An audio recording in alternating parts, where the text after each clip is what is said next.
ایک امیر عورت پیر صاحب کے پاس گئی اور کہا کہ پیر صاحب مجھے کوئی ایسا تعویذ دیں کہ میرا شوہر میری ہر بات مانے، جو بھی میں کہوں وہ میرے تابع ہو جائے۔ پیر صاحب بھی دور اندیش انسان تھے، انہوں نے اس عورت کی بات غور سے سنی اور کہا کہ یہ عمل تو شیر کی گردن کے بال پر ہوگا، اور وہ بال بھی آپ خود شیر کی گردن سے اکھاڑ کر لائیں گی، تب اثر ہوگا، ورنہ کوئی فائدہ نہ ہوگا۔ وہ عورت بہت پریشان ہو گئی اور مایوس ہو کر واپس آ گئی اور اپنی سہیلیوں کو بتایا۔ ایک سہیلی نے مشورہ دیا کہ کام تو مشکل ہے مگر ناممکن نہیں، تم ایسا کرو کہ روزانہ 5 کلو گوشت لے کر جنگل جایا کرو اور وہاں جہاں شیر آتا ہے وہاں ڈال کر چھپ جاؤ۔ کچھ عرصہ بعد شیر کے سامنے جا کر ڈالو اور وہ گوشت کا عادی ہو جائے گا تو تم اس کے قریب جا کر گوشت ڈالنا شروع کر دینا اور اس کی گردن پر پیار سے ہاتھ پھیرنا شروع کر دینا، اور جب شیر آپ سے مانوس ہو جائے تو گردن سے بال اکھیڑ لینا۔ اس عورت کو بات پسند آئی،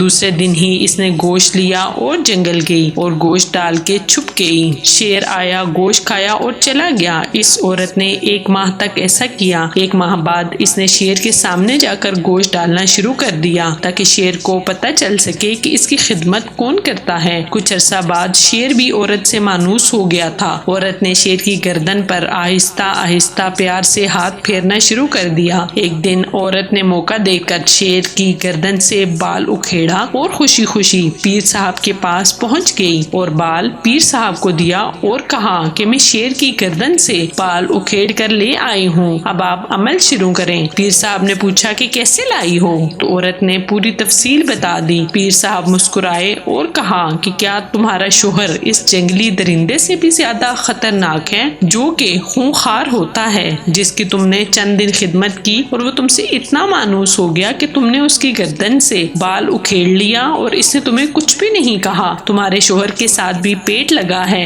تم اس کی خدمت کرو۔ جب جنگلی درندہ خدمت سے اتنا مانوس ہو سکتا ہے تو ایک باشعور انسان بھی آپ کے تابع ہو سکتا ہے۔ گزارش ہے اپنے شوہر کی خدمت صرف اور صرف اللہ پاک کی رضا کے لیے کریں، پھر دیکھیں اللہ پاک آپ کے گھر کو کیسے جنت بناتا ہے۔